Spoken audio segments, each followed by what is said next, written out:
من الاعراض اللي صابتني لما عبرت عمر 30 سنه وحسيت نفسي انه صدق كبرت بالعمر شويه، انه وجع بالمفاصل. امي لما كنت صغير كانت بس يكسر الجو تقول لي حسين البس زين شويه دفي نفسك، وانا اضحك عليها اقول لها لا الجو طيب. هسه بعد الجو ما كاسر انا قمت اطقطق من البرد، شويه زهايمر هيك يعني على الخفيف على الخفيف، لزوجه بالدم، على شويه ضغط.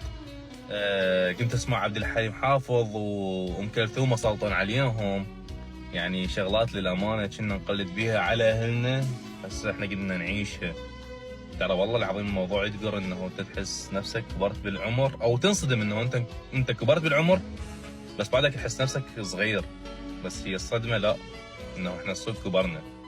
كنا نضحك لما نقول مواد الفينات، هسه 2007 يمكن دخلوا كليات.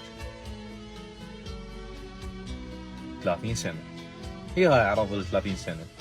انت متى توصل هاي المرحله تاكد انه انت كبرت بالعمر، وبعد هذا هو صدق من يقولوا لك لحق للقطار يفوتك. شكل الوضع مزري، لو نلحق لو ما نلحق.